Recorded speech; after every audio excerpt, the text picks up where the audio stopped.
So great, gentlemen. I was having a chat with Hari, and we keep talking about this, and I said, we've always spoken about how resilient human beings are, and whenever we are thrown in on a deep end, we tend to figure out our way back, and we get back to our feet.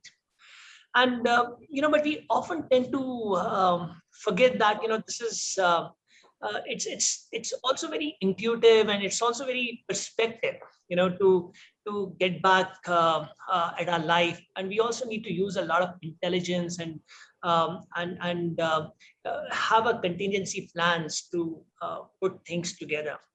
And there's been a lot which has been spoken over the last 18 odd months. And but I'm going to talk about this. I think it's time to look forward, both from our instincts perspective and also from the intelligence perspective. That how do we foresee the worst possibilities, and probably create work around this. And the past year and a half has been an immense learning.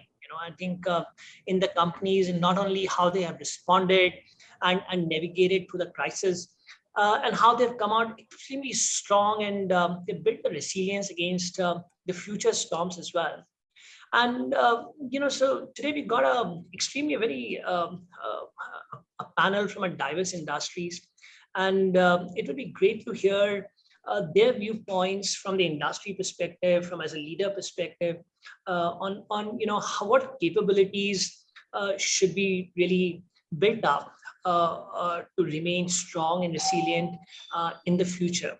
So let me make a very, very quick introduction. We got Ashish Sethi. Ashish is the president and the country head at Bajaj Allianz General Insurance. Then we have Anirudh Kalia. Anirudh is a global practice head for media business at Source. Then we have Dinesh Agarwal. Dinesh is a joint managing director for Panasonic Life Solutions for India, and also the head of new businesses in Southeast Asia, Middle East, Africa region. And then we have Nandini Dayas. Nandini is a CEO for Lodestar Universal Media. Anirudh is also moderating the session today. So, gentlemen, Nandini, a very, very warm welcome. And I'm probably going to take the best seat to hear this extremely insightful conversation, and probably catch up with all of you towards the end of the session. And Anirudh, over to you. And probably I'll also I'll also welcome all the audience that we have today, and they could post their questions if they have any for the panelists, and Anirudh could probably take those questions over the course of the discussion. So Anirudh, welcome. Thank you, Deepak. Thank you, Hari, and welcome Ashish, Dinesh, and Nandini. Such a pleasure talking to you today. And they say that life is lived forward, but understood backwards, right? And I've always kind of recalled this one simple sentence over the last 16 months, right? Which has given us so much to think, so much to do, and also so much to bounce back, right? Like somebody said on my timeline on LinkedIn in the morning that all problems come with opportunities. And actually that set me thinking. So here we are. I'm so happy to have each one of you here, and pop some questions at you and learn together. One thing that comes to my mind is to understand from each one of you as to what changed irrevocably in your organizations and in your personal life. Like there was this professional services a global professional services organization that did a survey in the May of this year, and they were surprised to find that 95% people quoted one behavior that they said will not revert back to pre-pandemic, right? It was health, financial insurance, consumption of media, payment of their bills, tens of things, right? But everybody out of 95% people said one behavior that will not go back to pre-pandemic. What has been that behavior for you all and for your larger organizations? Can I begin with Dinesh? Yeah, thanks. Anirudh, I think I would like to say empathy, but I would, not say that because I think empathy is an integral part of leadership, right? So no leader can be successful if he's not empathetic. So maybe the empathy increased during this period because you had cases very close to you, and so you were generally, first question that you ask is, "How are you doing? How's your family doing?" Whoever you're speaking to. Uh, so for me, I think in a negative way, I think I've actually got spoiled because now I expect a response to happen quicker because I know that we are able to get people quickly together. So whatever may be the issue, right? We are able to get people quickly together. Earlier perhaps there was someone who says, "I'm traveling, I'm in transit," but today it doesn't matter, right? So you could be in transit, but you can still have a meeting. So I think my expectation on response actually has gone up, which is not a good thing, not a great thing, because you could be, perhaps encroaching on someone's personal time. So I would actually have to change that behavior, perhaps, modify it or tune it down. So that, but the positive thing is, I think this whole trust in people has gone up tremendously. So I think that has been reinforced that people don't necessarily work only on incentives or coercion. People, when they have a sense of purpose, they work on their own. I think that's clearly been reinforced with whatever constraints in these 18, 19 months, whatever we've achieved. I think it's happened because people owned it, right? They understood what is required and they delivered it. That I think would be the positive. Yeah, great point. Thank you. I'll go to Nandini and share her one behavior that won't revert for her and for the team at large. Yeah. So for me, I think it's quite clearly is the impact of my usage of technology on time. True, there are yet 24 hours in a day, but I think the sudden release of that whole large chunk of those 24 hours due to pandemic's impact on, human interaction, travel, shopping, etc., has resulted in a tectonic shift in my behavior. So many of the things that we do today at the business level, organizational, even at personal level, we would have actually maybe started doing it, 5, 6 years, maybe 2028 as the date, if the pandemic wouldn't have happened. So I believe that while these 18 months, we have put down our foot on a lot of what we had, the social interactions, travel, fun and games, etc. It has allowed us to use that same foot to propel one part of humanity up in terms of how we use our time. I can, truly say that my behavior has become tech first. I think I will always now evaluate the possibility of completing a task virtually before weighing any other options. I think I'll have to even justify to myself, forget anybody outside or to the office, that why is it that it cannot get done digitally and why do I have to do it in person? And I think that thought process, is to me a big change in my behavior or the way I think. So it's basically digital first for you now, right? Yeah, Rather than tech stepping first. on tech first, right? Tech first. Yes. Yeah. What a diversity of point of views, Dinesh and Nandini. Thanks so much. And I move over to Ashish for him to share a few of his opening thoughts on this. Yeah, thanks firstly for having me on the panel. I think, personally, if one were to look at it, I would sort of resonate with what both Deepak and Nandini have said. The adoption of digital, I don't think there's anything which will sort of take it backwards going from here on. Very clearly, if you look at it, it transcends age bands. And, if you look at a 10-year-old, he or she is attending school virtually. Homework is being presented virtually. If you look at the, Gen Z or Gen Y, they were already sort of ahead of the curve.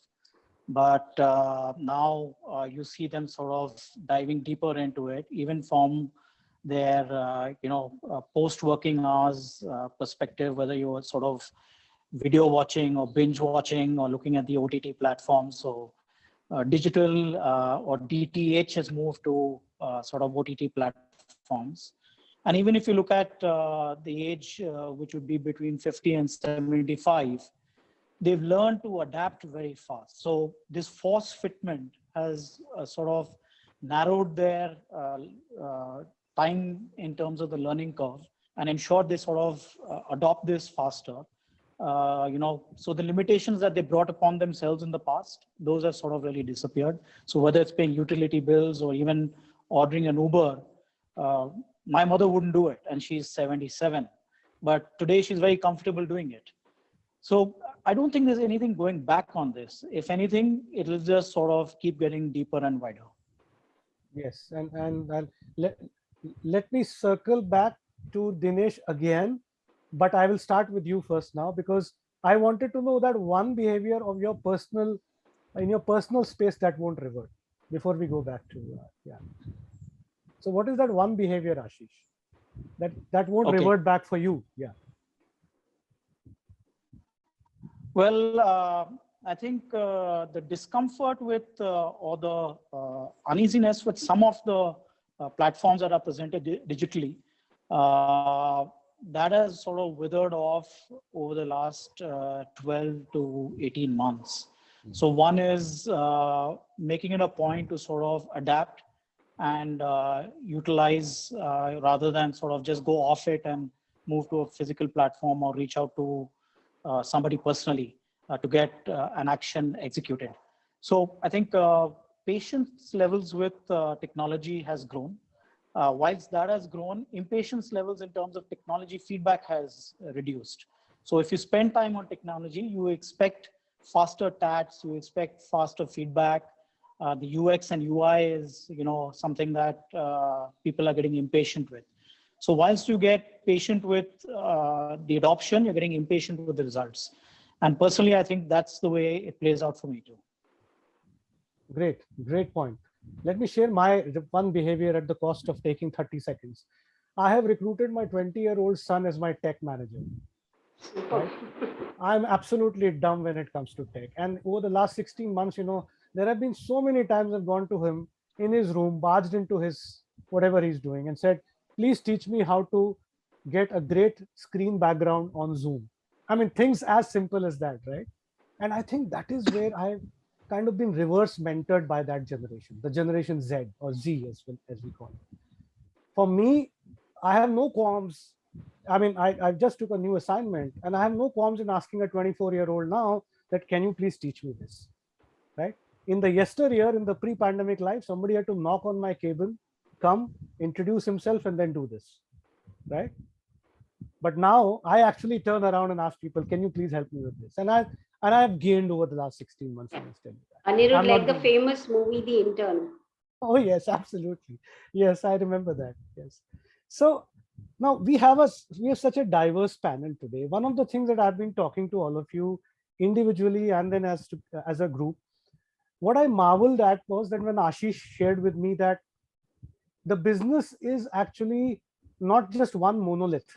His business of general insurance has multiple verticals like health insurance, auto insurance. And what he shared with me was that while auto insurance dropped down like a third, right, because there's no traffic, so the people aren't insuring their cars, buying new cars, but the health insurance started ticking up, right? And people were searching for insurance, and we as Indians, we browse for insurance digitally, but we buy physically, correct? Right? Somebody has to come, sell, your relationship manager, somebody has to come make a proactive call to you for you to buy insurance, right? Now, and the same for Dinesh. I mean, Dinesh shared with me that while the trade shut down, but the available time with architects and with the B2B community just went through the roof because they had all the time to learn about new technology, right? To learn about what solutions are there available for builders and for construction, right? Same with Nandini. When I spoke to her, she told me something that was always in front of my eyes as a media professional, but she made me realize that the lifeblood of a media agency is a handful of people with a room full of ideas, right? The sheer energy that an agency thrives on is the energy of their people who sit and brainstorm together, who whiteboard, throw things at each other, shout, and create something at the end of the day, right? Now that energy is gone, from your business. Okay? Now, when I was thinking about these three things, what I want to really know from you, because as you lead Raj teams and cross-functional teams, how did you balance between client demands that did not go, right? But employees and team members and resources that are not in front of you. So how did you manage that major conflict in each one of your professional lives? Can I, you know, I will volunteer Dinesh again. If you No, don't sure, mind, Dinesh. sure. Just so on one hand, of course, as I was discussing earlier, the demand did go down when the construction shut down, the sites shut down. But on the other hand, the retail business largely depended on the local announcements, which which kept changing maybe every fortnight or every month. So obviously, I think it has brought in a lot of agility into teams, especially our the supply chain teams, right? Because they had to respond. And now, thanks to the GST, no longer it's kind of mandatory that you have to supply from the same state. So if you're and your warehouses are in an area which is shut down, but your market is an area which is partly open. So we found ways of getting material there, maybe from another warehouse, and that actually brought in a lot of innovative thinking and agility, right? And so and all these ideas came from bottom up, obviously, and that's what I meant, right? And they took that ownership. They knew that the customer's requirement has to be fulfilled. Of course, at the end of it, there's a number achievement, right? And they want to maximize that number achievement. But I think it was more towards fulfilling the customer's need. On the other hand, I think I would give a lot of credit to the workers, because we've got like about 7,000 workers, and obviously they have a limited education, but the kind of maturity that they've shown during this period, while we exercise whatever processes had to be done in terms of isolating and ensuring, especially on the assembly lines, but they were actually proactive, in terms of adopting. Even during the transportation, the sanitization, everything, a simple thing, following a queue, going to canteen in batches, small things, but I think they did it with a lot of responsibility. Obviously, I'm not denying that there's a fear attached to it in terms of infection. The result is in such a large organization, we've had about 60 odd cases, that's all. And our factories kept running, throughout the period. So, essentially, I think this whole sense of responsibility and balancing the customer's requirement and execution, I think that's what happened very successfully. Yeah. And a follow-up question, Dinesh, is that with the trade being shut, the cash flow cycle, and we'll come to costs and cash later in the discussion, but that would have been a major balancing act, because your cash flow cycles were upset, right? While your cost engine keeps on humming, right? So I'm sure that would have posed another challenge for you. Yeah, so I think that is where I would say, as a larger organization, we needed to be a little empathetic, right? So while our money got delayed, and we allowed that consciously, maybe 30 days extension or a 45 days extension, but we also made sure that our suppliers, because many of our suppliers are dedicated suppliers, right?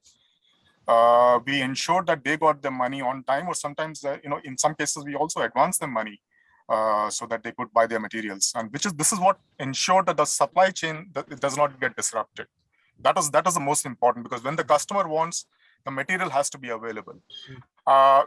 So you're talking of the retail outlets. There was so much of changes. I mean, I can think of Bangalore itself. There are so many changes happening on weekly basis. Sometimes every 4 or 5 days there were changes happening on the timing, and to react to that. And I must also admit that the traders, even though officially they were shut, but they were trying to arrange material from the back door. They would make an attempt and call for delivery at odd hours, and we fulfilled that, right? Because availability of material is important. So yeah, I think there's been an effort from all sides to make this going. Because without cash, none of these small-scale manufacturers who are our component suppliers would have survived. No way. Nandini, what has been for you? I mean, balancing those clients that want turnaround times of 24 hours and to staring at a team which is all on screen, right? Yes. So I'm not sure if you're aware, but I've been pushing the envelope on flexi timing, especially in Mumbai, through the initiative called Work to Live to Work. And it's the initiative has been running for last 4 years. It started more as a way to decongest rush hour and to save lives, connected to the railways.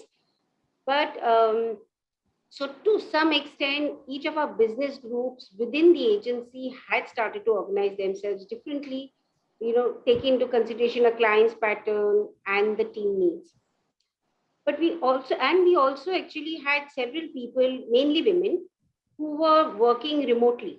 Yeah, so we had put in place some arrangement protocol even before the pandemic broke out. So there was some bit of learning curve there. But I think the third additional benefit that we had than most others is, if you're connected in the media business, you many times get a heads up of 2 days and from the other side. So before everybody else, we knew that this lockdown was going to be there. And so we had taken, really urgent steps and moved physical things like computers and, tech, whatever we required in terms of infrastructure and set it up in people's homes. Literally applied for VPN connections, everything a day or two before everybody else. So I think March 22, that happened. We knew by March 20, by March 22nd, we were all set up in individual houses. That helped us a bit. But I think was a bigger thing is, we have a very bonded team and the right attitude, a can-do mindset. In fact, the top, 10% of my organization, the top 30, maybe 40, 50 people, they've all been there over 10, 15 years.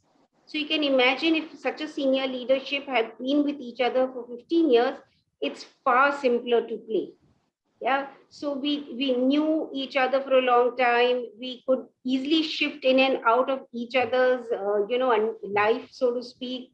We understood the fixed and fluid model, and so depending on a client which was active, needed something done, we would pivot the company into that business, so to speak. And so since they were friends beyond colleagues, the advertising culture is not a very formal culture. So you land up being friends with your colleagues and you usually go out in the evenings with them you spend time. So I think that camaraderie, all that helped. But let me also say that, like you said about the whole brainstorming thing, I think that still continues to be a challenge. So we do get people together. We do get people to brainstorm. But you know what? The nuance of sitting together and fighting and talking on top of each other's voice or on just understanding body language of each other, right? So while you are talking to one person, but now if I'm, in a way talking to you, it's very difficult to see 5 others on the screen and what they are doing. But in a room, that's a lot more easier because you can, see through the corner of your eyes. But all in all, I think I dare say, at least in our business, productivity has been surprisingly enhanced. So I am. So it's not like it's gone down. Frankly, it has gotten enhanced. I mean, there's no other words for it, and I think it's we are happy with that, and we are grateful for that. So in that way, it has kind of benefited the organization and possibly the overall output, right? Yes. Because the quality of output is also important in an agency, right? Ashish, how's it been to you? Tightrope? Yeah, so it's been a very interesting phase, I must confess. And, we're in the business of securing risk, right? And so you have natural catastrophes, which can be, to a large extent, be predicted, for which you can sort of sound out your customers, sound out your clients. We also have, a global network of resources looking at pandemics and, situations which sort of may come upon us immediately, if not within a certain time frame. So we knew that, once this hit China, it was just a matter of time before it hits our shores, right? So as a prelude to that, we had to be sort of up and running infrastructure wise. And to the point Nandini made, we ensured that we sort of quickly move infra from a secured office environment to a home environment, and yet ensure that the security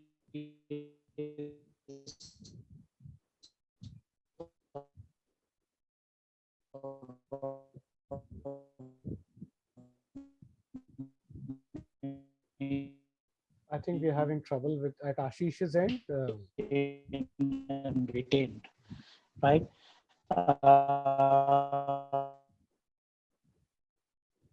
Ashish, you could switch off your video and speak, because I think we are on a bit of a.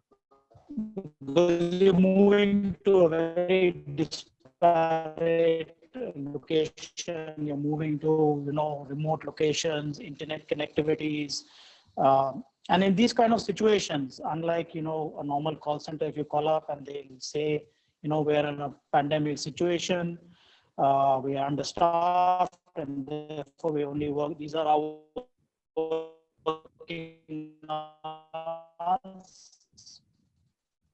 So I think we have a bit of a problem at Ashish's end. What I'll do is we'll wait for Ashish to clock back in, and we'll kind of move on to the next question. Sorry, can you hear me? Yes, Ashish, we can hear you, but the voice packets are not coming as a stream. So we have that problem. But what you could do is you could be. Can you hear me? Yes, I can hear you now. Yes. Ashish, can you speak? Yes, so I got the last bit you said. Sorry, can you hear me? Yes. Anirudh? Yes, I can hear you now, Ashish. Yes. Yeah. So you were talking about the challenge. Okay, is it clear now? Is it still toggling? Yeah, it's pretty ironical that you were speaking about internet connectivity when this happened. So anyway, you could speak that out again, and then we can move on to the next. Sorry about that. Yes. So yeah, no problem. what I was saying is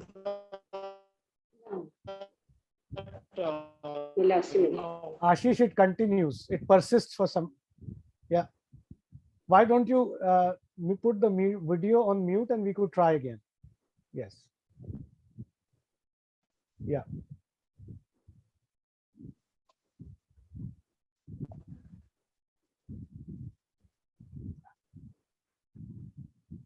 Okay, so I think he will log back in some time. Moving on. Now, business development, Dinesh, is a very vital aspect of all consumer facing or all businesses, especially in your line of work. You have such a diverse set of audiences to connect with, right?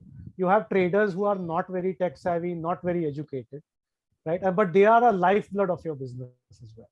You have architects and developers who are a large B2B entity in your business.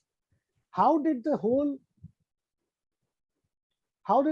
engagement with these audiences pan out? I mean, it got hemorrhaged, and then how did you build back up?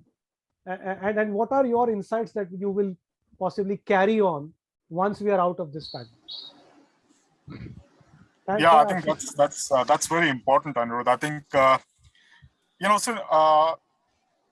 in our business, I mean, I would say that the traders, which is the distributors, retailers, they're obviously a very, very important element, but they actually perform the role of a fulfillment, point of contact, and the actual demand generation, obviously the consumer, but the consumer today in the categories that we are, maybe he or she would decide on the fan, for example, or a lighting fixture. But beyond that, everything else is decided by or proposed by the electrician, the contractor, the interior designer, the architect, in the larger projects, the electrical consultants. So it's very important to communicate with them on a constant basis, because if you're not in communication, they forget you, because there are many other companies in the similar category, right? So you have to be on the top of the mind. I think Nandini mentioned this. I think this period actually gave us a tremendous opportunity of engagement. But obviously this engagement was with people like architects, interior designer, consultants. We could get them very easily. We could get their entire teams very easily. I mean, if I had to, for example, a Talati and Pantaki or a Hafiz contractor, if I had to get an appointment, it would take me months, right? Especially to reach out to all his 100 associates. But here we could get maybe 20, 30 of the associates, immediately, and they would spend quality 1 hour with us, understanding the products, etc., etc. The same thing, we could do with the consultants. So our engagement actually went up, as you mentioned. It actually went up tremendously during this period. So from the demand generation side, from the pull creation side, that was happening. But the key element that we missed out was the electrician and the contractors, because those are all physical interactions. And I don't think we have been very successful in getting them online. We did conduct some electrician sessions, but I wouldn't call it a success. Not that we will give it up. We will do that. We'll continue to do that. It has to be done in vernacular languages, because all of them carry a mobile today, so they can be connected on. In fact, we are running electrician schemes on on mobile phones. So there's no reason why we cannot connect. But there's one element, on a lighter note, that these engagements, when it happens with the electricians, they also have a another purpose, because there is cocktails, there's food at the end of it, and there are also some giveaways, gifts, and so on. So that obviously is missing in these interactions. So going forward, I think this again, this hybrid model of engagement will continue. So with the electricians and contractors, we'll continue to have physical meetings. But I think the architects, consultants, etc., they themselves have realized the value of time, because if you had a launch event, they would have to spend a few hours, listen to all the presentations, and then so they would rather, they're not coming there for a drink and dinner, right? So they would rather do it in their own comfort. And so I think this is going to continue very, very effectively. So we'll have a combination of, as far as the traders is concerned, I think it really didn't make much difference, honestly, because we were engaging with them earlier also over a phone, or a video call, and of course, personal visits. And since these relationships are very long relationships, because most of the channel partners are like 5, 10, 20 years relationships, they don't go away so fast. So I think that will continue the way it is today, combination of physical meet and calls and so on. Right. So you're saying hybrid will continue to be the future. Yeah. But on the trader side, you would possibly have a over-indexed it on physical and exactly under-indexed in terms of the engagement. Yes. Yeah, I think it'll be a mix of physical and virtual. Yeah. Right. Ashish, happy to have you back.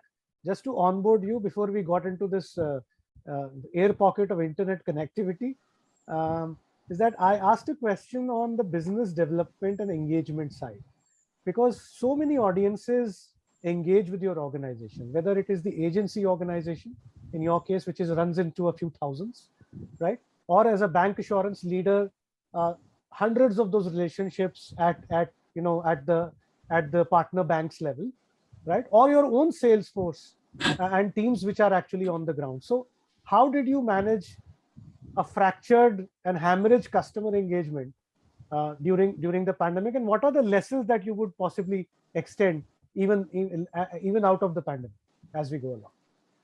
Yeah, sorry, am I audible now? Yes, you are. Okay, thank you.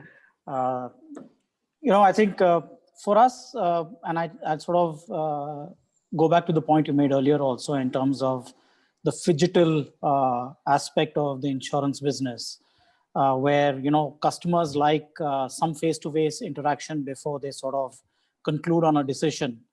Whilst they do want that face-to-face interaction, what has transpired over the last 18 months is that the conclusion of business is pure digital. So that aspect, I don't think is going to change from a fruition standpoint, right? So there has been a digital metamorphosis from, an acquisition standpoint, whether it's through agents or through banks. For customers who aren't sort of comfortable with the digital aspect, and whilst we sort of continue improving the UX and UI and simplify, what we sort of want to do is humanize the digital. So we say digital at the fore, human at the core, right? So what happens with that is that you have a digital assisted model too that we've built. So that, an agent who you're comfortable with, who's been securing a family over the years, or a distributor like a bank, or a branch manager who, a middle-aged person who wants to sit across the table with, have a conversation before he closes, has this digital assisted by journey tool. So what it does, it basically, the tool resides with the intermediary and it's all digital. And whilst he's having a conversation with the customer, he's populating that tool. And it can be mirrored at the customer's end too. So he sort of journeys through the process digitally with the customer, so that there's no sort of concern or drop off from the customer's angle. and ensures a closure to the sale rather than a drop-off rate, which initially used to be close to 20-30%, now is close to 99% in terms of fruition. So that removes the fracture in the entire sales process, right? That's one aspect of it. So when I said phygital, I really meant that, he wants a face-to-face meeting, but the fruition of the business is digital. So now there is a 99% pass-through of digital sales now for all our businesses through middlemen. So whether it is creating assets, form factors, journeys, we've done all of that over a period of time. Even the customer, if I may say so, has metamorphosized digitally over the last 18 months. So if he had a digital tool or a digital journey, say in the beginning of 2020, and now he has one, his comfort levels are far higher and he's able to sort of walk through it seamlessly. And to the point I made earlier, even if there's an impediment, he's able to sort of navigate his way through that impediment rather than dropping off, right? So these are a couple of things that have ensured that there's a continuity in terms of engagement with our distributors and with our customers. On the customer service standpoint, which is equally important, and I was trying to make this point earlier, is that during a pandemic, actually the inflow of calls is much higher. And you can't be saying that, I'm in a pandemic, my call center only works for 6 hours a day, I don't have people. In fact, the hospitalization rates go up, the elective or planned surgeries are there. And so you actually have a larger flow of calls coming in. And with that, you need to ensure that you're sort of omnipresent, whether it's digitally or through a call center or, through a personal relationship where you're on call 24/7, right? So with all of this, you ensure that you have a seamless sort of attribution to the various ways a customer can sort of connect with you or your intermediary can connect with you. So a lot of our native apps have also been downloaded. So our downloading rate has gone up significantly higher over the last 18 months. Now we have close to 1 million downloads. And it's not that we wouldn't have reached that number. It's just that we've reached that number much faster. Great. So all these behaviors have sort of changed over the last 18 months, which is attributing to a hybrid culture, which I think will move more towards a digital culture.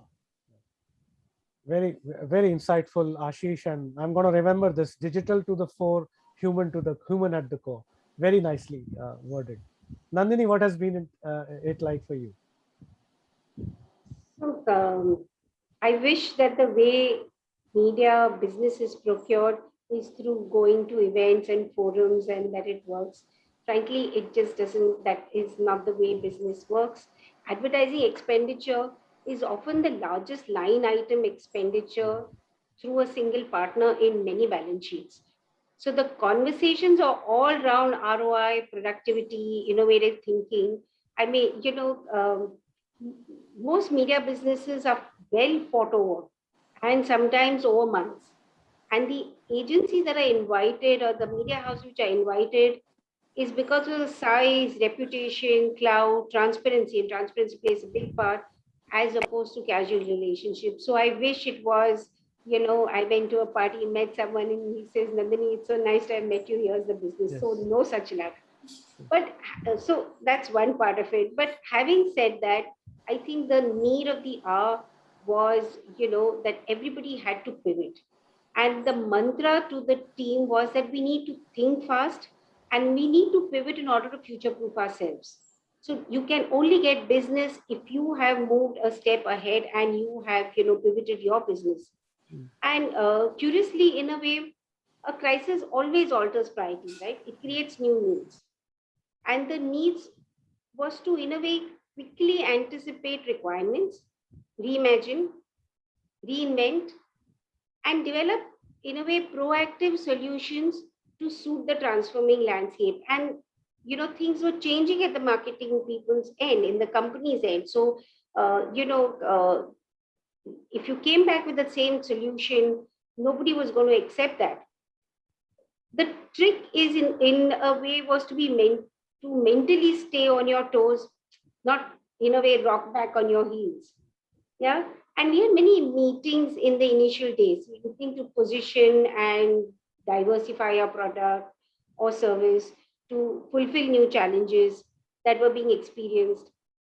For example, both the gentlemen spoke about their call centers and stuff like that. An ad agency, a rare ad agency, almost the only one I think, has very strong call center facilities. We have over 100 people. For example, Nerolac, and the same kind of people that, you just spoke on. Dinesh spoke about that. Yeah. So, it was all about their call center in a way couldn't operate. For what, people had shifted out, they'd gone back to their hometowns, they had a place in Pune, but we had a call center who could do calls across languages, 8 languages, all that. And suddenly our call center, which is usually at the back end, it's in Vashi as opposed to, the main team sitting in the city, suddenly the call center became the most important. Or with the CRM and data solutions, because we started using the data that we have to harness that to build business, and digital, of course. So, the kind of services that we had to use, and we had to diversify that. We also had to change strategies quite a bit, Anirudh. So clients which were looking for things which are in market, what we call lower funnel, or, to capture conversion. Yeah, versus big brands. So different strategies for them versus brands which were like, let's say Amul. Amul Amul has been one of the most visible brands during this whole lockdown period. But they just came out with products which was so innovative for this time, and the kind of work that we had to, the upper funnel strategy, so to speak, that we had to do. So we needed to start looking at things differently. Offers and services. For example, we got phone pay during this lockdown. New businesses that came on phone pay was one of them. UPI is, galloping in the last 18 months. Insurance. I mean, we work with LIC. LIC insurance has been doing also. So there have been categories which have really grown. I mean, Virat Kohli decided to start a brand to, for hand washing, so to speak. And he was not sure what is to be done, but he just knew that he wanted to be part of this whole, transformation or things that we are doing for the country. And we literally started with, branding the product that he was looking at and taking it forward. So the kind of services that we've had to pivot and change have been quite different. For example, e-com strategy, e-com has grown quite a bit. And there have been a number of brands who may have not had the advertising budgets to do mass media, but were okay. We were looking for advice on how to have a better website, how to do e-com, better the tie-ups with various, whether it's groupers or, that kind of tie. So we have had to pivot, and that was the way to get new business as opposed to meeting people in an event. We would love to meet them, but I think that wasn't. Actually, your side, in a way of people, and when, in media, I think life became simpler for them too. Earlier, they used to do one-on-one meeting, and literally each person, they used to present a deck and say, this is the property, this is the way it's going to happen, this is the way it's going to roll out, this is the cost, blah, blah, blah. Now we just put it on a call, and anyone who's interested logs in. Correct. And so suddenly around the country, all 6 cities, they are doing this thing together, and it's just so convenient. So I think a lot of business now has changed the way you're procuring, but I think has become a lot more efficient too. But you need to pivot. I mean, if you re-looked and reimagined yourself, I think you will, you won't not transform yourself. The next couple of years will look tough. Right. So at some famous person has said that the future doesn't belong to the most intelligent. It belongs to the one who is most adaptive, right? I think that's so true in the pandemic. And that's true. As a follow-up question, Nandini, did the nature of pitches change? Because pitches are such a intrinsic part of your life, right? Yeah. Right? How did that happen, and how did that transition? So, these days pitches are pretty long, right? So it's a very well deliberated, well thought out activity, as opposed to somebody, doing it like in 10-15 days. It never happens. So there are various processes to it. So you will look at the strategic thing, you will look at the cost implication. Is there savings that are going to, you look at transparency of a company, because there are companies who believe they are the principal. There are companies who believe that they are agents and that you don't own. And depending on what you believe you are, you know, your relationship, the way you will work in media, all that will vary. So the level of there are auditors now in place who are like the top 4 auditors across any other, you know, the Deloitte, E&Y, all of Accenture, all these guys are into. So it's a very intense process.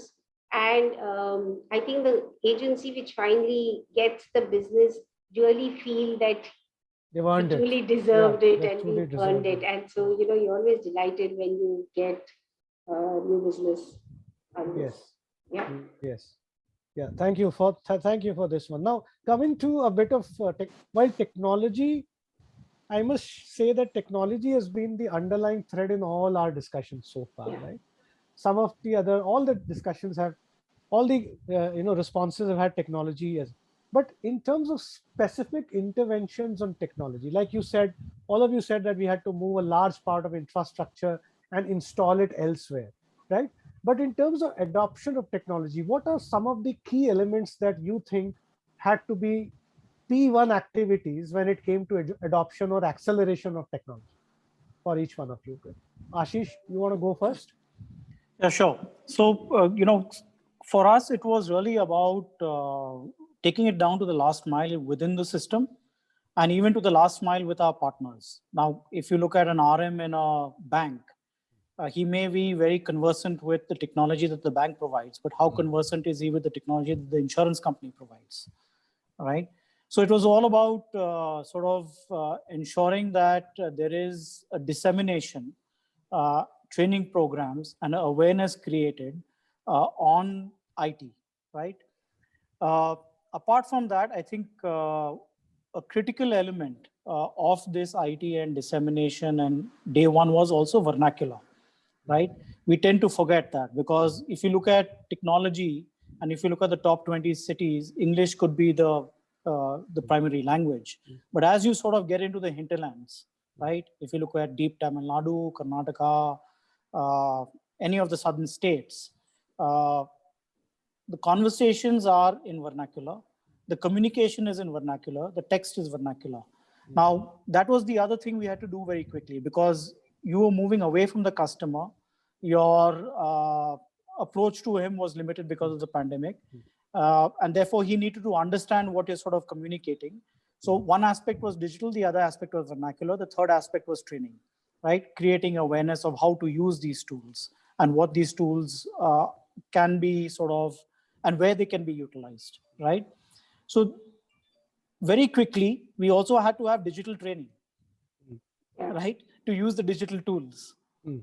And that had to happen in droves because you had to train close to 10 to 12,000 people in a span of a fortnight, right? Because every day lost, every training lost is business lost, right?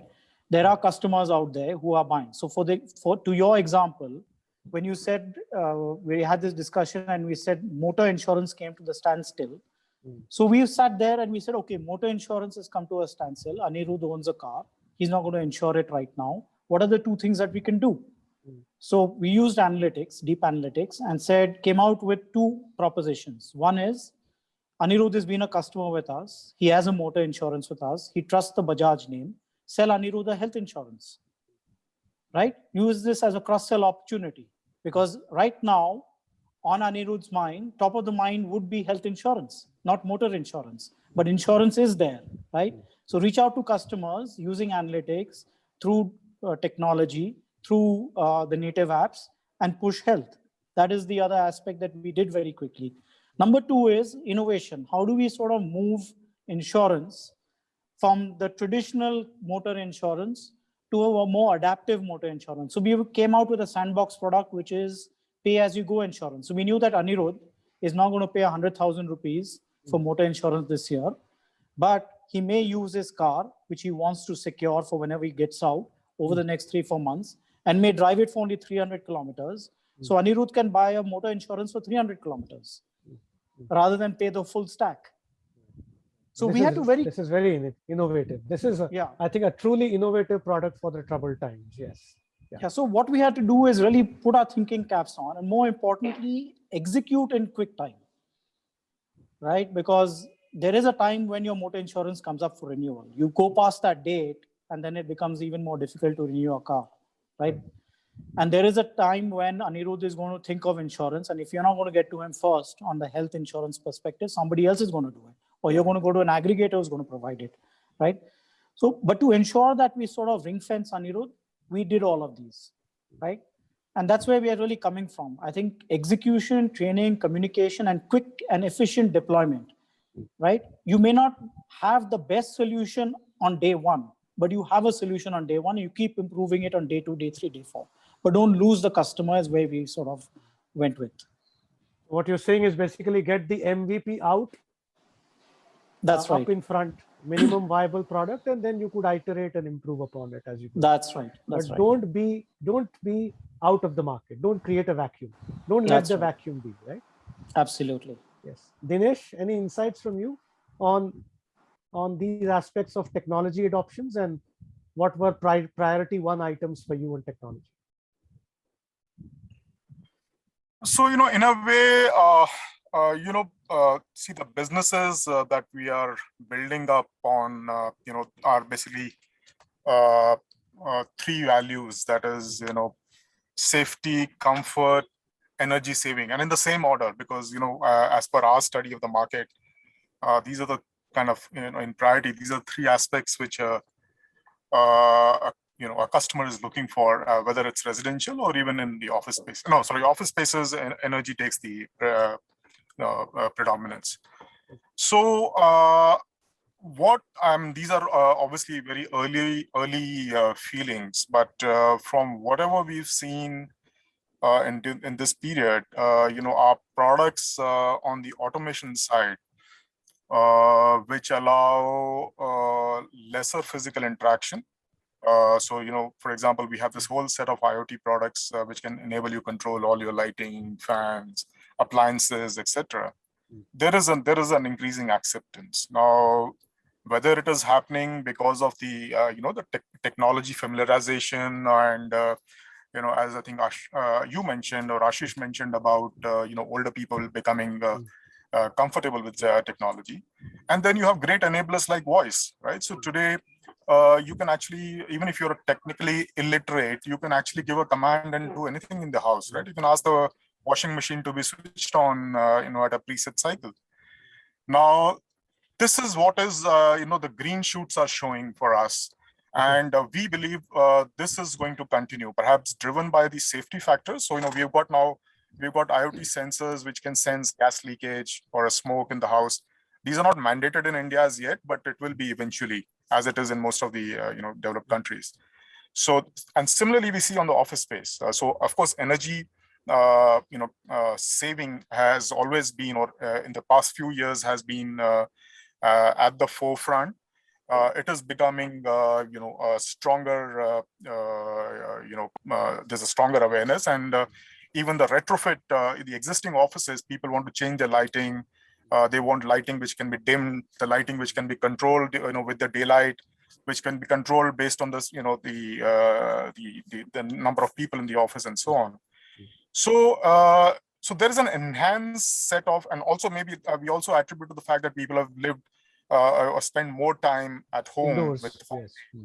So there is this whole, expectation on comfort in the house, apart from that, how do I make the living more comfort? So all these factors, are creating an awareness, and we believe that this will lead to a higher adoption of automation in general. With the people's expectations going on, that my fan should run at a speed which it's supposed to. In the night, it should, be on, during the early part of the night, and then it should automatically switch off in the midnight because it gets cold. And that's a reality. It's beginning to happen, right? So, so we believe that these are the kind of trends which will get more enforced and accepted, in the years to come. Great. Yeah. Great. So that's a consumer behavior. So I was saying IoT and smart tech for automation for you, and as Ashish mentioned, product innovation and the ability to provide content in multiple languages is for Yeah. them. So if I may say, from dumb devices to intelligent devices, I think that's the expectation which the consumer today has. Yes. Yeah. So Great. yeah. Great. I was speaking to Nandini, and Nandini, you spoke about billing earlier today, right? Yes. Where you said the first thing on technology which hit us was the ability to bill, as simple as that. Could you elaborate upon that, please? I will. So let me just break it up into our technology, changes that we've been doing across three sets of things. So the first, I think, which almost all organizations must be doing, and I would assume, are the simple connectivity ones. I mean, for example, the Zooms and the Microsoft Teams and, storage and all that was not to the extent that we were working on Skype, but some part of all this changed. OneDrive, the cloud, sending everything to the cloud, so it's accessible from each place. So all those kind of things change. Data protection, the VPN part of it. So those were the first kind of things that we quickly got, done in the organization. The second part of it was all on the business side. So we created tools to increase productivity. So we have 6 offices around the country in almost all the major cities. And the aspect that we needed to do was, in wherever you are, you need to move with speed, agility. So, for example, exactly the billing conversation that you said, in the before 18 months activity, media organizations would get an inward bill from the media house. You would need to physically send 3 copies, photocopied, all that to clients. And clients would just refuse to work without 3 of them, auditors and all that. So, for example, we've now deployed this whole robotic process automation software, and it automatically, it has automated the whole billing system. It has, in a way, eliminated any need for a human intervention. So the system reads and verifies the inward bill. It matches with the estimates, the ad appear data in this, and then it goes into a report, it goes into a portal, it uploads the logs, verifies invoices, disputed invoices are separated, all that, and it's done. So there's a lot of, and we were, some of the organizations which were future thinking, like let's say Inadu has been pushing as a media house to say, media agencies and clients should move towards this kind of digitization, but there had been huge resistance from many of the clients and hence the agencies. But I think it just all just changed. I can't believe now anybody is actually taking 3 photocopies and sending it to anybody. It's just a meaningless activity. Or, so we've deployed technologies like Microsoft Logic apps, cognitive services, Azure storage. So there have been different sets of services now which help us minimize dependency on human inputs. It just achieves operational excellence and increases performance. It allows us all to move, much more agilely. For example, I mean, and a very simple thing, we all know about QR codes and we know about scanners. But now we have bills come with QR codes and they get scanned with an invoice QR code scanner. And, the process moves differently now. Yes. So that's the kind of second business things that we have done. And the third is, of course, our craft. The third, we have looked at the strategist planners and what is the thing that we can do about this whole machine learning. I think everybody has been talking of machine learning. Now we can see, when data gets picked up, whether it's from cookies or any other DMP, the kind of work that is possible. For example, we've developed something called IQ Metric Studio.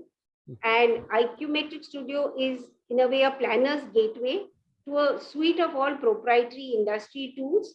And it's based on, strategic thinking, analytic rigor, designed to do end-to-end planning. And, and right from the strategic end, right to campaign execution. Now, now anybody who's sitting in their homes, it is become so, you can't go wrong. You see, it's a lot of math, right? And if you don't do the math right, your output is wrong. I mean, you'll just get it wrong. So how do I create checks and balances that you can't do the math wrong? Right. Correct. because you're not there to guide and sit. Yes. So we've locked up things and said, this is the process, this is the way it should happen. So all that automation has happened. For example, content. Yeah. And now there's so many OTT platforms, right? And there is movies being made and movies made for the OTT platform.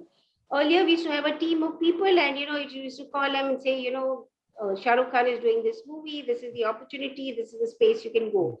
Now it's all a calendar is put up across, and anybody just logs in and says, okay, which is the movies which are on, production, what is the OTT platform which are on production, and anybody in the click of a button can see. So just stuff to get the productivity of planners and strategists better. So I think these are the three sets of shifts in terms of technology that we have. Of course, the tools are, now much improvised, like any in the digital end, we are all using machine learning.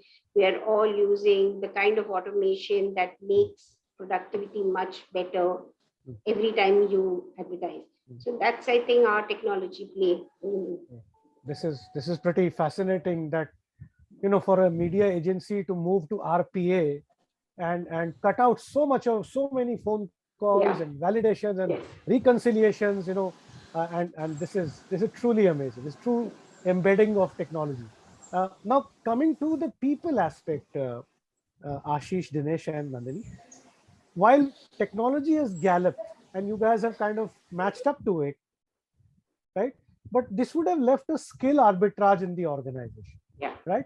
Because technology has moved up. Some of the leaders have gone up and kind of scaled up, but there is a large mass of people who do not have those skills, and they are not available in the four walls of the office space to get them up to speed. So how does that happen, and how would it impact your hiring in the future, in the coming times? The arbitrage in technology skills gap, and how does it pan out going forward? Sorry, I don't know. Are you asking? I'm not sure who you're asking. Yeah, I'm sorry. Dinesh could go, or Nandini, you could start. I think you're on the topic, so it will be much of a flow for you. Yes. Okay. So in terms of people and, and advertising and media industry is a little different from a lot of the others, to the extent that they are our most valuable asset and they contribute to almost 55% of our costs. So, every organization will say people are a valuable asset, but, usually, like, let's say a manufacturing unit it may be 2% of your overall cost. In an advertising and media concern, it's 55% of your cost. It's that large. So that is, so we've had to obviously take many steps to get people to change and to do it. But I think the change came later. To be fair, I think the first things that we all did was just to figure out how to keep people safe and connected. Yeah. In the first 2-3 months, we were all putting in place more humanized sets of practices to deal with how to cope with, situations, reactions, sentiments, emotions that were, naturally, at play. And people were in a really volatile state because, they didn't know what was, and fear brings a certain different kind of emotions. And so the things that we did for people were more in the health and well-being. So tying up with, healthcare practitioners, doctors, psychologists, physical trainers, personal counselors, just creating breathers in terms of happy hours, interaction, games, live music, caring, sharing opportunities. I think those were the first set of things that we did, instead of, being terribly worried that, that you're going to see change and you need to upskill people. I think after a few months, when everyone realized that this is going to continue for a while, then we started putting new protocols. And the new protocols were all kinds. At a human level, at an interaction level. So, for example, how should Lodestar behave with clients and partners? Starting with basic stuff like tone and manner in a Zoom call. Managing data confidentiality, because we are happily, merrily sending decks to each other, uploading it on, so just the availability protocol. You asked in the beginning saying, how do you ensure people are available? Or the need for flexibility because of the things in the house, empowering working forces, many aspects needed to be adjusted. And that became the next set of things in a way that we do. And then I think the third part of it was the whole training, upskilling people, which was saying, what's the reimagined new? What's the new agency going to look like? And so what are the things that I think we need to scale up? So those were the things that we started almost, and fortunately, because you travel late, because it was easier, almost 2 hours a day, every day we had a training session. And these sessions were taken by, let's say, a Google, Facebook, Amazon, Flipkart, the e-commerce side of the business, the digital side of the business, let's say even just the CRM side of the business. So there were a lot of training and sessions that people went through to, in a way, pivot themselves. And today, when we are coming out of it, Anirudh, it is unlike many industries. Remember, we are an agency, and so we work with all industries, right? So I will have clients almost on all categories, whether it's FMCG, whether it's financial, durables, cars, auto, whatever you say, UPI, everything. I don't think there is a category that education, edtech, everything. There isn't anything that we don't handle. So the learning that we need to do and the cross learning sharing that we need to do, because, if I walk up to Dinesh and talk, Dinesh will say, you are telling me about my industry, which I know better. But what I don't know is what is happening in the other categories and what is the learning that you can bring to me. Correct. Because so that learning how to bring quickly, to people. And so, for example, the sheer newsletters that we started circulating, and there were comprehensive newsletters that we sent to all CEOs, who interact with us, to saying that, what's happening with the nation, the economy, media, and advertising. So it covered the realm. So obviously we needed to pivot and do different sets of things to ensure that, the agency looks like it is contemporary and people are up to speed. Right. And that would have resulted in high levels of retention, I assume, Nandini. Yeah. So see, in all honesty, I don't think the first year we were very worried. We were doing all our things because we genuinely cared for people. So I don't think it was a retention policy. I mean, the healthcare and all the things that we are doing, it wasn't as if we were doing because, I need to keep my people. It's just out of human, intervention, just for the, love of each other. And that it is the right thing to do. And that is what we wanted to do. I think the hiring bit is now coming into play. So, I mean, just to pull back, you see that many companies, in a way, during this time, downsized, right? And the companies have policies of A, B, C, and dividing the whole organization in 3, and the lower 33% is the churn that they did. Or many companies actually downsized with the lower 33%. So now those companies, because the economy is better, he started to rehire. And obviously looking at other organizations which has the A's and B's, right? And so now the challenge of retaining has started. So you will find somebody who's, being offered disproportionate money to switch over because they have downsized. I didn't downsize. So the difference is through this period, we didn't downsize. We did cut salaries. I mean, we used our reserves to work differently. And I'm hoping it's not anything, but I'm hoping that people realize that an organization which stands with you during your tough days is an organization which you should stay for a long term. And I'm hoping it will get appreciated, and I don't have to, do anything more than that in terms of retaining people.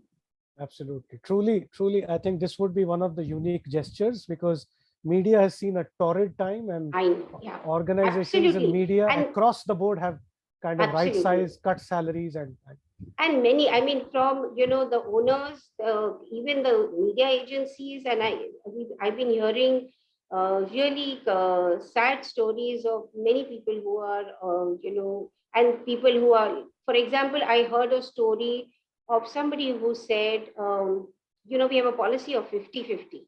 So I said, what does that policy mean? And it said, if you're 50 years old and you earn more than 50 lakhs, you're the first person to go.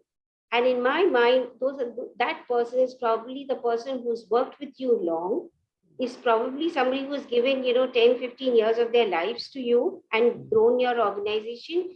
And it is really sad if you have to think of this as a 50-50 policy. So I know that a lot, and in the media side, a lot of people, because advertising wasn't happening. So, people have been told either you are out or you don't come for the next 18 months, and when business starts again we will bring you back in. So yeah, but thankfully we didn't do any of that. Yeah, great to see that, truly realizing and practicing that people are the magic behind the machines. So great to hear that. Dinesh, you want to share something about how skills will evolve and what are the lessons for hiring going forward? Yeah, so Anirudh, if you the topic for the day, which is future proofing. I think to me, future proofing is only about people, because today everything else can be acquired. I mean, you can build up a brand, you can acquire technology. I mean, today, honestly, in many areas we are actually ahead of Panasonic Japan, right? Because we just go to China, buy the chips, and start assembling products in IoT, for example. The challenge is people. Right? People who understand the technology and implement it. So I see this challenge in three areas. One is, of course, automation and manufacturing. And second is the people who are going to sell this technology. And third is people who are going to implement this technology solution. So on the implementation side, what we have done is we've taken a safe route, because we know that overnight will not be able to create that qualified and capable manpower. So we have gone ahead with the system integrator route. And believe me, India is an amazing country. You have these small system integrators who actually keep abreast with technology, because for them it's survival, right? So bring them any new product, any new platform, any new communication protocol, and they already know it. So we are going ahead right now using their support, and obviously over a period we'll build up our own in-house capabilities as well. When it comes to selling, I think it's relatively easier. All you need to have is smart people who are willing to learn. And I think the good part is I think our youth still are hungry. Unlike what I've seen in some of the countries. I mean, our youngsters still want to, and they know that they have a great future ahead. Their parents might be well off. I think our children, I mean, let's say us compared to our children, our children are much well off, they're well provided for, but they still have the hunger. And I think that's a great thing. That hunger should remain if the country has to grow. So they're willing to learn, and they learn, right? So on the manufacturing side, you have a very serious challenge, right? So as you're automating, there's no manpower available. So I think while there are many companies like Maruti Suzuki who are doing great work with ITIs, but companies like us, we have kind of created our own skill center. So it started as a CSR initiative, but today we have grown it to an extent where we are imparting all skills that are required by us in-house, right? So we pick up these 12 standard kids from the villages around the factories. And skill them up, and then they're within a year and a half, they're earning decently well, which they would have otherwise never got an opportunity. So we believe that as of now, that will be the way we look forward. While the country is doing great things on Skill India, but I think that's a very, very long shot. It's going to take time, right? So for time being, yes, we will have to fend for us ourselves.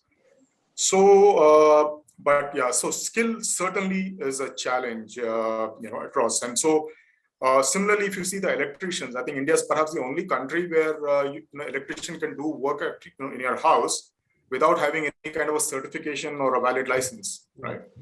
Nowhere else in the world, perhaps in the developed part of the world, this happens.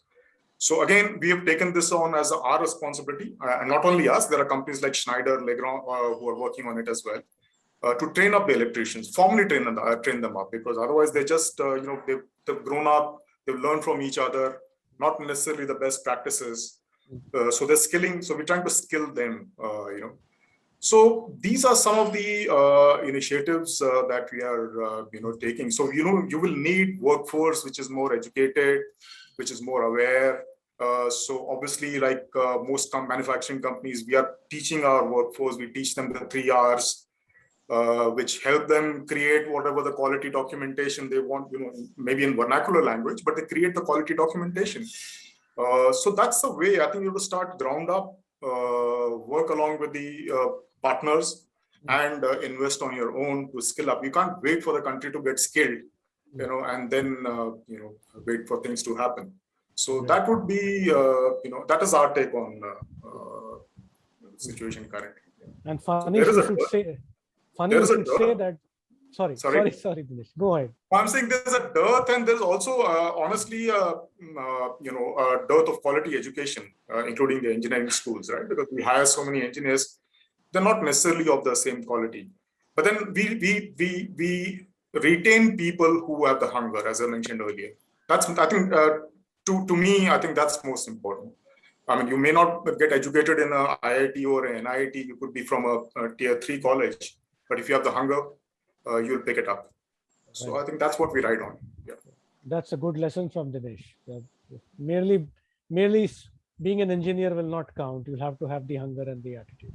Ashish, service business, challenges all over on people. How did you guys, what do you see as future for hiring and the gap in the skills?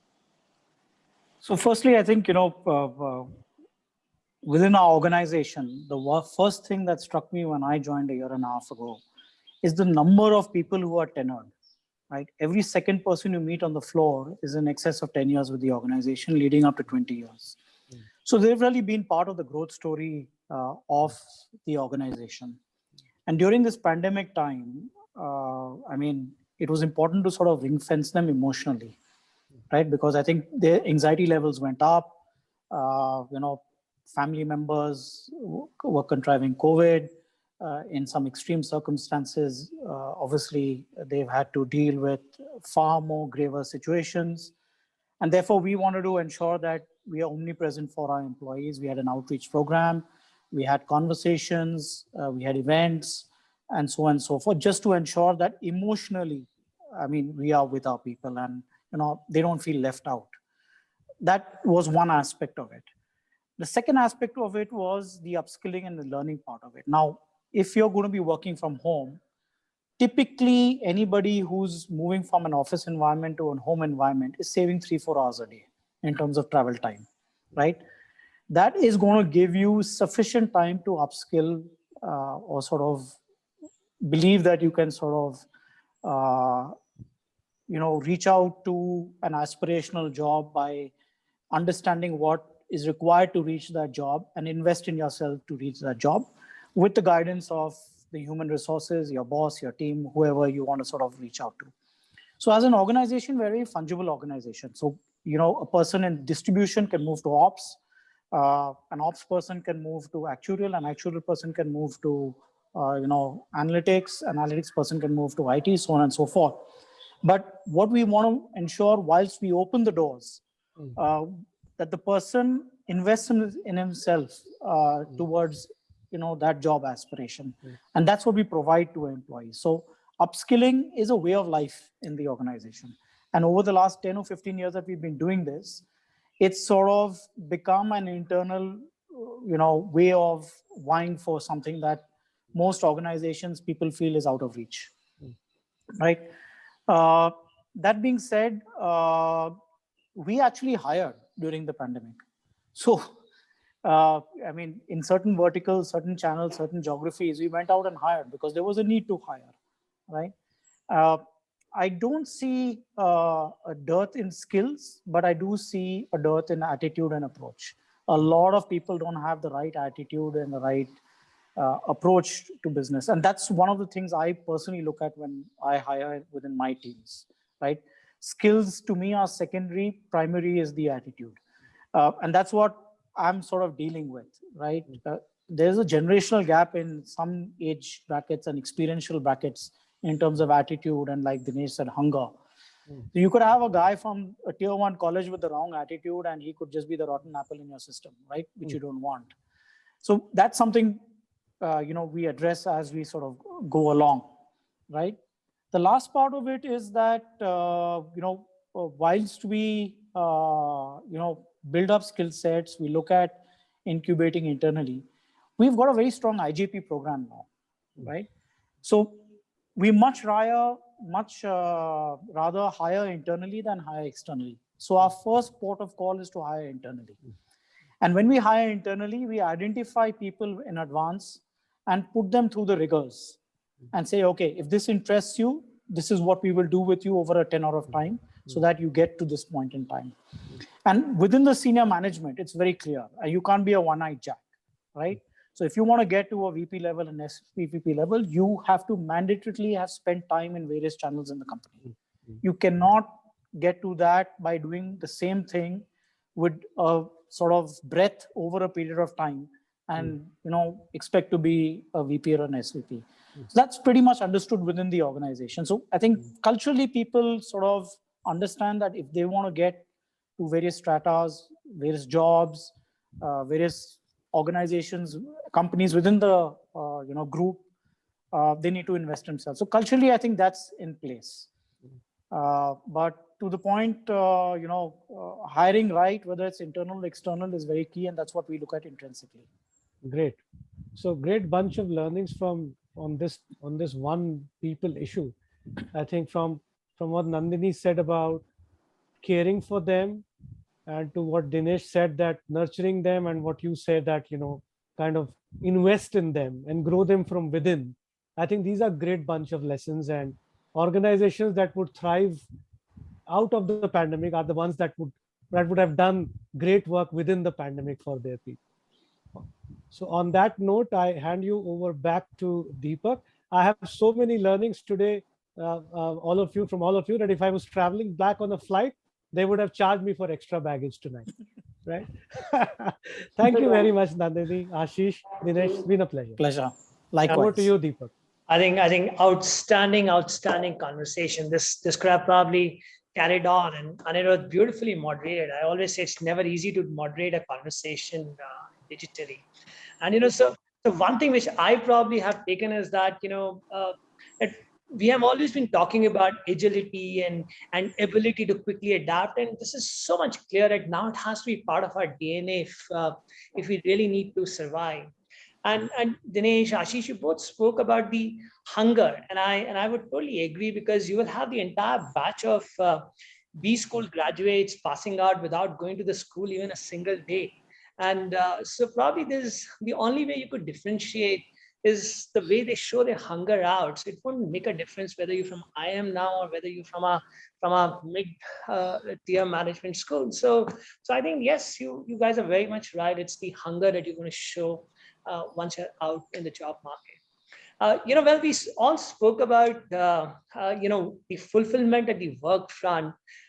Maybe I could take a minute each from each one of you to ask that, while you all been working at home, has there been something that you have fulfilled, which has been missing in your life otherwise, traveling on the road, being on the flight? That would be interesting. Something other than the work. It would be interesting to know what's happening at the leaders on that front. So maybe Nandini, you would like to start that. So in my case, I think two things. One is just the time that I've spent with my son.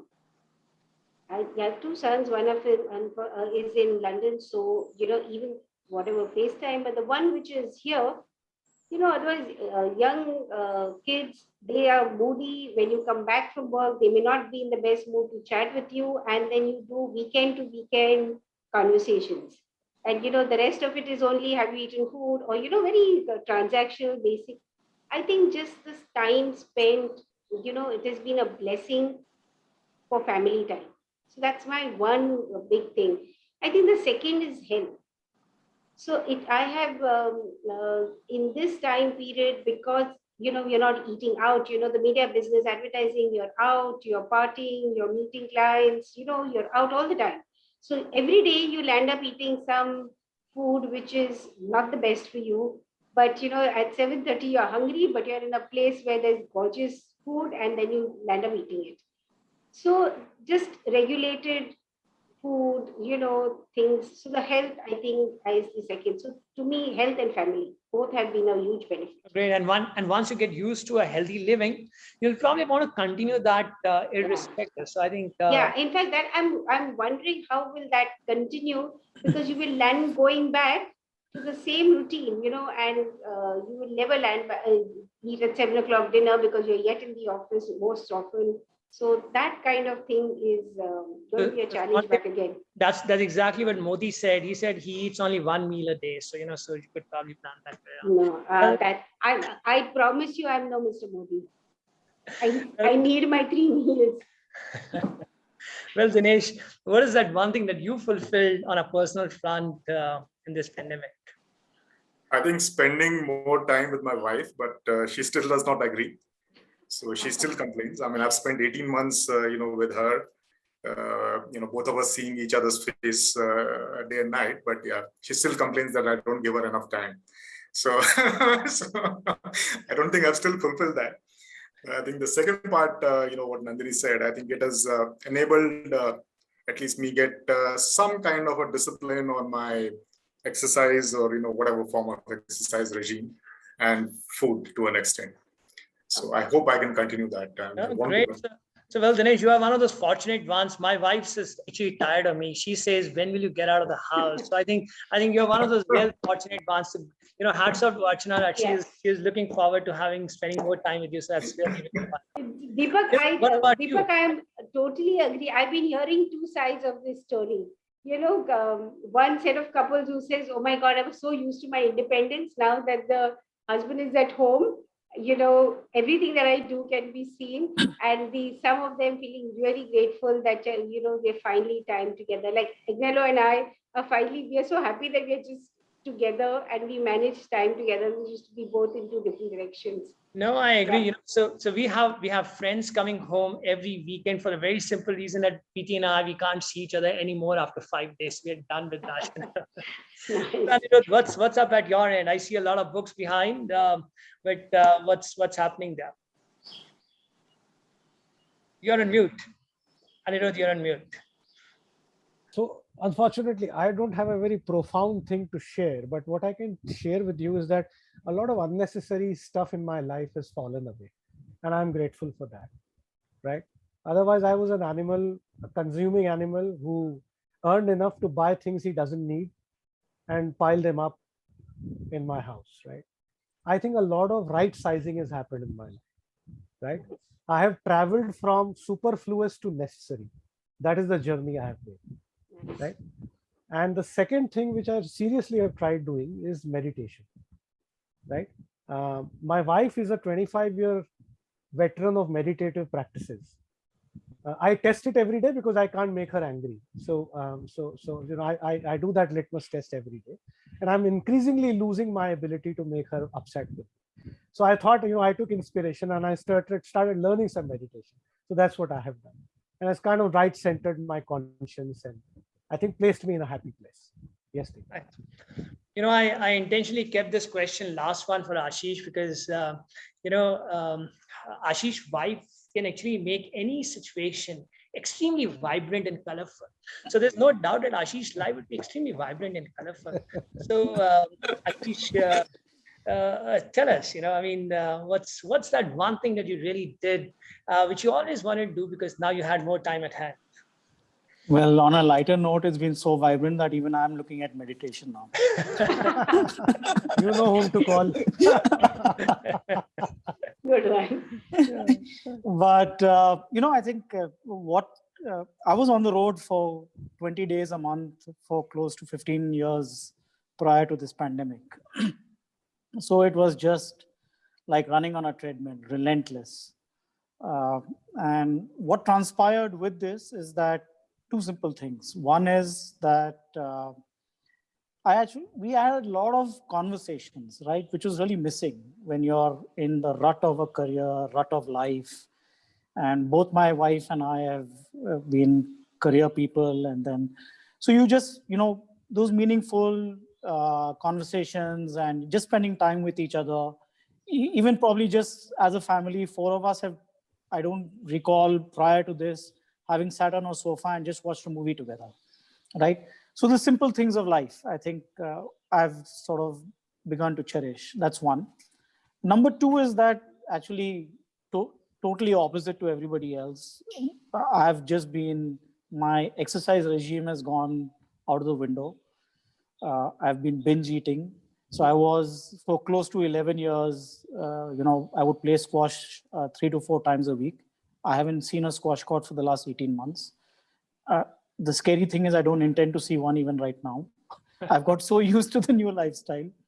But yeah, I mean, my exercise regime has gone totally out of the window. Just binge eating, but hopefully that'll change. It's not that I haven't enjoyed it. I've thoroughly enjoyed it. But that's what it has been. And we're trying to get back to normal.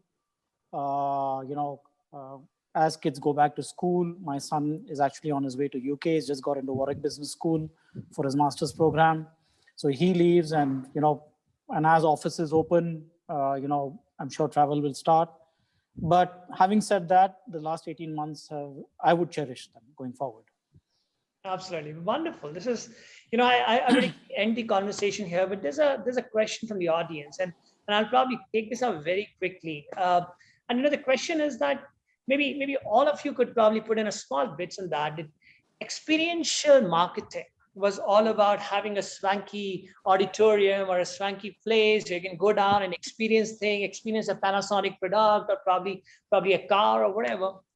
What is going to happen now to the experiential marketing? I mean, this is, there are a few, but I would just like to take this and probably end the conversation there. Nandini, maybe I'll give you the last on this because you are a master on the subject. Maybe I'll start with Dinesh. Dinesh, what's your take on that?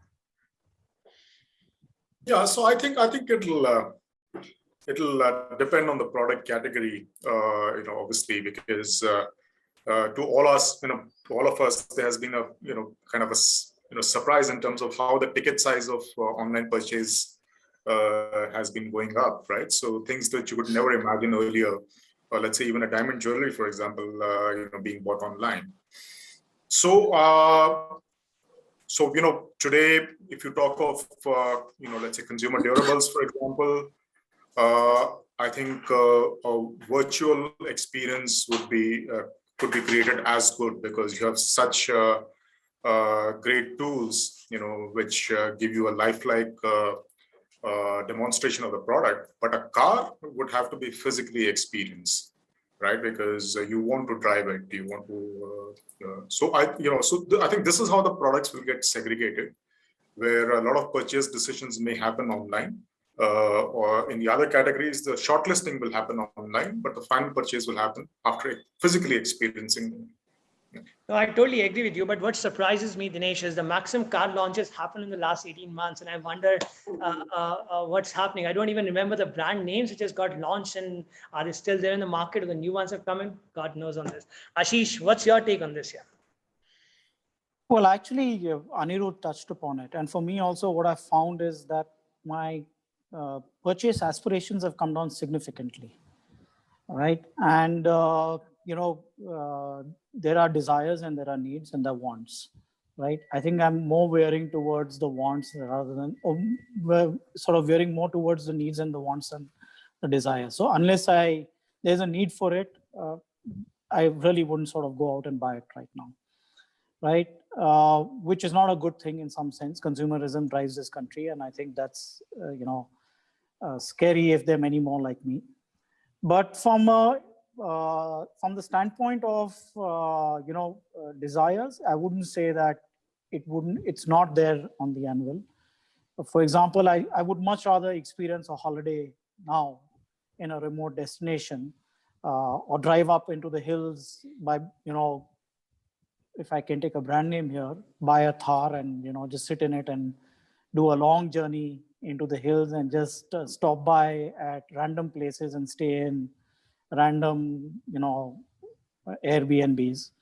That's more aspirational to me today. And that could be a fallout of the lockdown and being cooped up for 18 months. But other than that,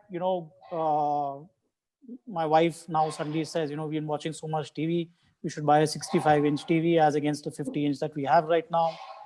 And my question to her is why, right?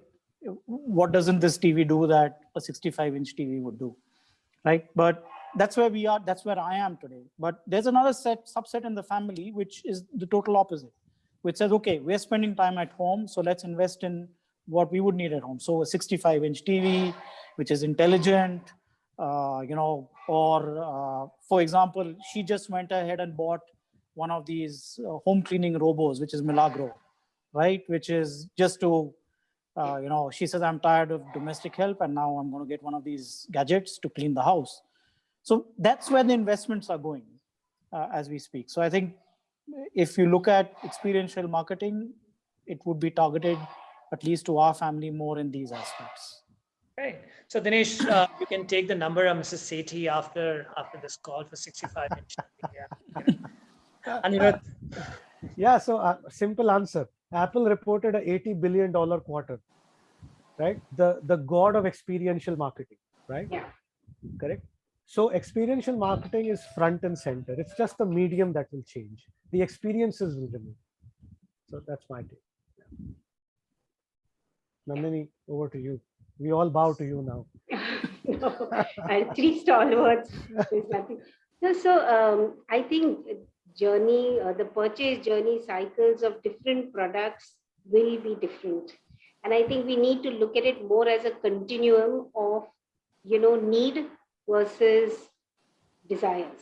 And that's a nice word that, Ashish in a way picked up. So everything which is need and is not cool, I think will stay, in the digital space. You will just order. I'm sure there's no great excitement of going and purchasing, basic stuff, coins and tur dal and, you will just pick that up without thinking. I don't think you will move back. And like I said at the beginning of today's is that you will really question yourself why, if you have to go to the market and pick up some of these things, you just pick up nice branded stuff. I think a lot of purchases also soul satisfying. It is, it's entertainment. It's something that you can do. So going to a mall is great fun. And incidentally, you will also buy some stuff because you also have the, the wherewithal to do so. So all the things on that side will be, on hybrid versions. So you will go online, you will see it, but you will like to go to the physical mall, the whole omni-channel concept which is there. So I think experiential marketing, and to Anirudh, this I totally understand, and I totally buy into what he's saying. It depends on where it is. These days will have a digital experience which can be 3D, which can be really innovative. You can see the interiors of the car, exterior of the car. So you have to buy a car from all angles, interior, exterior, length, everything that you can see. So it's also a matter of where you want your experience to be, and different people may want a different experience. And I assume as you grow older, your experience will be that, can I have it at home? The younger you are, you will be dying and to going out and say, I just want to be at the mall and I want to see it physically, which is counterintuitive to what you think that the youngsters will, buy only digitally. But, they want to go to the mall, and that's the reason that they are there, not because of the medium or the way the experience is to be in person in such cases. Yeah, so but it's a complex and but I think the way I visualize this is like a continuum, from needs to desire, and it will get more and more physical as the desire is higher. You want to put that watch on your hand and see how it looks, right? If it comes through an Amazon box, it is like, oh dear, that's no fun. Yeah. Well, thank you very much. I think, you really have the like-minded people, and when they just want to share it, the conversation could just continue, and that happened actually today. and beautiful conversation. So gentlemen, Nandini, thank you very, very much for your time and all the insights, and I look forward to seeing all of you in person very, very, very soon. So thank you very much and have a great evening. Cheers. Thank you, Deepak. Right. Thank you. all. Thank you, Deepak. Thank you, Deepak. Thank you, Anirudh. Anirudh. Bye-bye.